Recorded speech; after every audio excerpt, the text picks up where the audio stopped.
بسم اللہ الرحمن الرحیم۔ حدیث مبارک پڑھتے یا سنتے وقت درود پاک پڑھنا۔ یہ بات اظہر من الشمس ہے کہ جب نبی کریم صلی اللہ علیہ وآلہ وسلم کی کسی بھی حدیث مبارک کو بیان کیا جائے گا تو وہاں جناب علیہ السلام کے اس میں گرامی سے فیض تبرک لیتے ہوئے ہی بیان کیا جائے گا۔ اس میں حضور کا نام آئے گا کہ حضور نے یہ فرمایا ہے، تو یہ تو ضروری ہے حضور علیہ السلام کا نام۔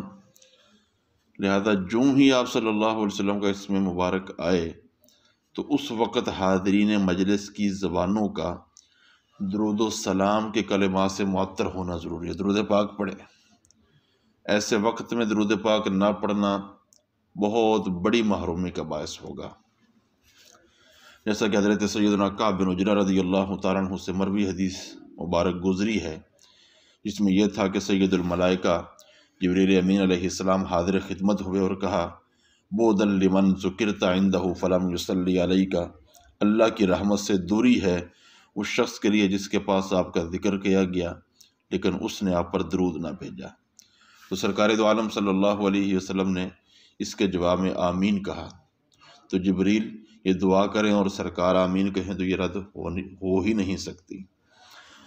اور ایک روایت میں الفاظ یہ ہیں، فرمایا قال شقی عبد ذکرت عندہ ولم یصلی علیک، کہ جبریل امین نے کہا بدبخت ہے وہ شخص جس کے پاس آپ کا ذکر کیا گیا اور اس نے آپ پر درود پاک نہ بھیجا۔ تو سرکار دو عالم صلی اللہ علیہ وسلم نے آمین کہا۔ اور جامع ترمذی میں الفاظ یہ ہیں راغم انف رجل ذکرت عندہ فلم یصلی علیہ، رسول اللہ صلی اللہ علیہ وسلم نے ارشاد فرمایا اس شخص کی ناک خاک آلود ہو جس کے سامنے میرا نام لیا گیا اور اس نے مجھ پر درود پاک نہ پڑھا۔ لہذا درود پاک اس وقت ضرور پڑھنا چاہیے جب حدیث پاک بیان ہو،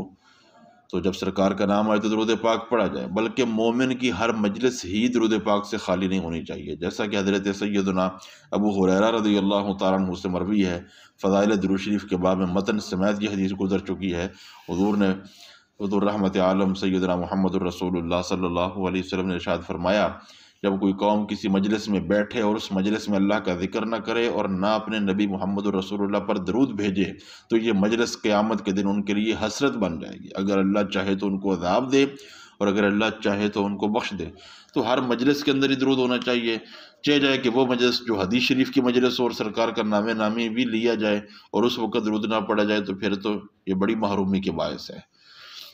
بلکہ یہاں تک کہ سرکار دو عالم صلی اللہ علیہ وآلہ وسلم نے فرمایا البخیل الذی من ذکرت عندہ فلم یصلی علیہ، بخیل ہے وہ شخص جس کے سامنے میرا ذکر کیا گیا اور اس نے مجھ پر درود پاک نہ پڑھا۔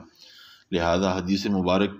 کی مجلس میں خصوصاً اور ہر دینی مجلس میں عموماً جب بھی سرکار دو عالم صلی اللہ علیہ وسلم کا اسم گرامی آئے تو درود پاک پڑھا جائے۔ بعض محدثین حدیث پاک کی عظیم خدمت ہی درود پاک کی وجہ سے کر رہے ہیں، انہوں نے عظیم خدمت ہی درود پاک کی وجہ سے کی ہے، یعنی اصل مقصود درود پاک پڑھنا ہوتا تھا جس کے طفیل حدیث مبارک بھی بیان ہو جاتی تھی، جیسا کہ مسالک الحنفاء میں علامہ قسطلانی نے سیدنا وکیع بن جراح رضی اللہ تعالیٰ عنہ جو امامین جلیلین سیدنا شافعی اور سیدنا احمد بن حنبل رضی اللہ تعالیٰ عنہما کے استاد ہیں، امام احمد بن حنبل کو ان کی شاگردی پر فخر تھا، تو امام وکیع بن جراح کے حوالے سے نقل کیا ہے عن وکیع بن جراح من طریق ابن مشکوال انہ قال لولا الصلاۃ علی النبی ما حدثت، وہ کہتے ہیں کہ اگر نبی کریم صلی اللہ علیہ وسلم پر درود پاک نہ ہوتا تو میں حدیث ہی بیان نہ کرتا۔ تو چونکہ سب سے زیادہ حدیث پاک کی خدمت کا شرف محدثین کے حصے میں آیا ہے تو کثرت درود پاک کا عظیم ثواب ہی انہی کے حصے میں آیا ہے۔ ابن حبان نے اپنی صحیح میں ان اول الناس بی یوم القیامت اکثرہم علیہ صلاۃ، کہ قیامت کے دن میرے سب سے نزدیک وہ ہوگا جو کثرت سے مجھ پر درود پاک پڑھنے والا ہوگا۔ یہ حدیث نقل کرنے کے بعد لکھا ہے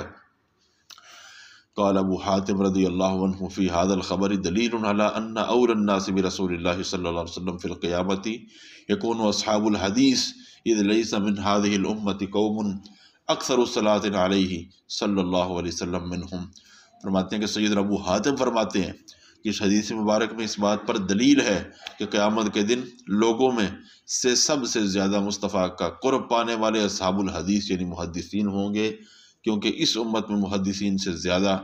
کوئی بھی درود پاک پڑھنے والا نہیں ہے۔ محدثین جو کہ حدیثیں زیادہ بیان کرتے ہیں، تو ہر حدیث میں مصطفیٰ کریم علیہ السلام کا کسی حدیث میں تو 6-7 مرتبہ حضور کا حوالہ آتا ہے، تو وہ یقیناً ہر مرتبہ نامی پر درود پاک پڑھتے ہیں۔ یہی وجہ ہے کہ محدثین کل قیامت کے دن مصطفیٰ کریم صلی اللہ علیہ وآلہ وسلم کے زیادہ قریب ہوں گے۔ اللہ عمل کی توفیق نصیب فرمائے۔